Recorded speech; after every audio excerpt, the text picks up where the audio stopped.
On the last video, I told you that you would need thread, needle, the specific fabric for cross-stitching, and scissors. You also need a pattern, a guide of the drawing you want to cross-stitch. They usually come with markings for where the center is to help you align in the fabric, and also a color guide for you to know which color thread you're going to need. For each colored square, they give you the number of thread to buy from the biggest brands here, Anchor, DMC, and Max. Before we go to a pattern like this with several colors, we should try to practice with a few simple drawings. The patterns are usually done in this, are always done in this paper with squares, because each square in the drawings correspond to one cross stitch on the fabric. The fabric also has squares like this, so you can relate the pattern to the fabric. So just get a piece of paper like this and draw some basic shapes that you can practice transferring to the cross stitching fabric. Here I'm suggesting some simple drawings that will cover most of the situations you have to learn how to transfer to the cross-stitching. A few rectangles aligned, a few ones not aligned, letters. Here I'm starting with the letter O. We'll also practice some spacing between the squares so we can see how we keep the perfect finishing without thread hanging on the back when we have some spaces. And you should also try to add different colors so you can practice that as well.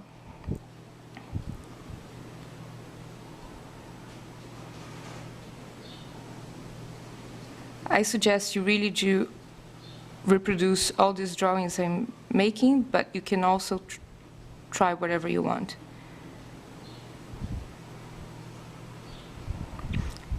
And if you want to practice filling a shape, you can also fill the O with another color, just for practice.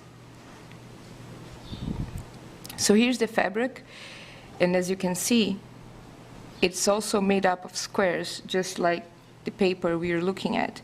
And these squares will be the ones we'll fill. When I started stitching, this is the type of thread I used to use. But the color on these ones wash out. So the most common used thread for cross-stitching is this one. Here are the numbers that you can recognize to buy the exact colors that your scheme recommends. This one is an Anchor thread.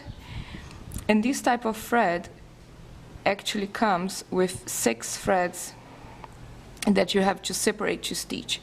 The common is to use 2 or 3. You see it has 2 ends. If you pull from this outer one, it will just tangle. So find the end that is easier to pull. Pull a piece that you feel comfortable with the length. Cut it out, and then you have to separate 2 threads. Be patient because they tend to tangle as you pull them. So carefully just separate, let it unroll and separate 2 threads. And then you can thread the needle.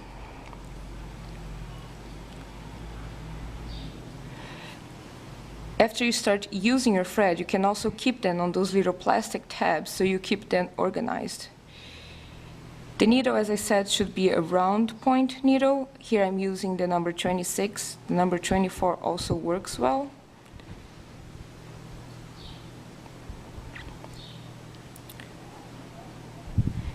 And when you thread the needle, we tend to wet or lick a little bit the end of the thread to make it easier. So the one you pull through the needle is the one you should leave longer. So you start using from that one that's a little bit wet, because it's going to wear out easier.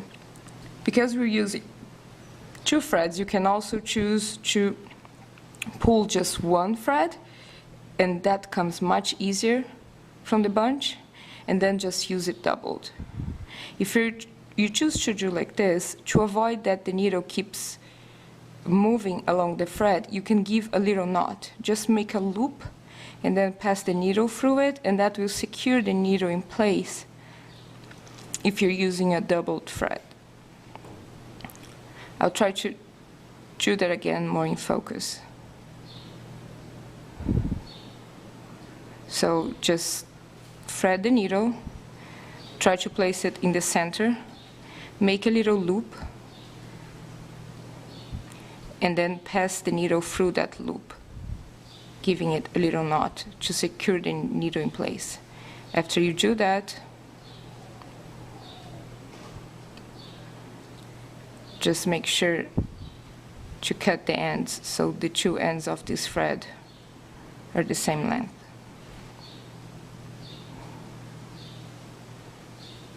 You're good to go.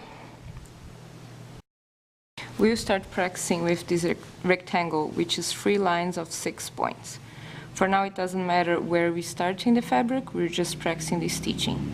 So we just choose a square to start, put the needle through the hole on the top of the square, and it should come out on the bottom of the square. Just leave a little piece of thread, more or less the length of about 2 squares of the fabric. If it's too long, it's no problem, we can cut it later.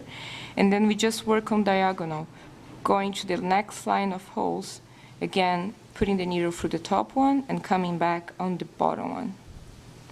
Make sure to trap that end of the thread. And just keep doing that for as many points as your pattern requires. In this case, we're going to make 6 points. So again, go through the top and come back through the bottom. When you make each stitch, make sure to trap that end of the thread. And then just go in diagonal. Do that for 6 stitches. When we get to the end of the 6th stitch, then we just start working our way back. Again, in making a diagonal to now close the X, needle through the top, comes back on the bottom, working 1 square at a time. When you get to the last stitch, instead of putting the needle through the top and coming back on the bottom, put the needle through the top and come back on the next horizontal line of holes.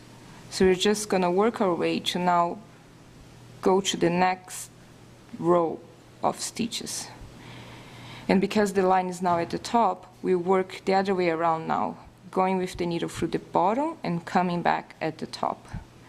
The result is the same, a diagonal line. And the process is the same. We're always putting the needle on the vertical, on the next line of holes, to the right, and then coming back to the left. Just that now we are working from bottom to top. And when we finish this row, the thread is already ready to do the 3rd line, and now we are back to doing from top to bottom.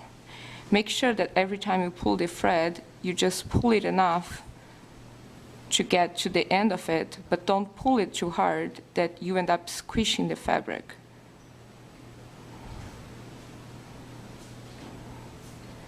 And we're done with the 3 rows. Now we just have to hide the thread behind the stitches.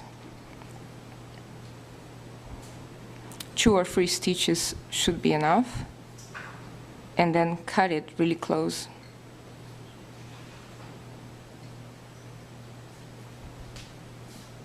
In this case, you can clearly see where I hid the threads from start and finish. That means that the squares on this fabric are too big for me to hide them completely with only 2 threads. So I should have pulled 3 threads instead. And here's the back. That's what makes the perfect finishing. All the lines are going the same direction, vertical, and there are no threads loose on the back because they're all hidden in the front. Keep practicing this square, and on the next video we'll try the different shapes. For now, just keep practicing your stitches, and I'll see you in the next video.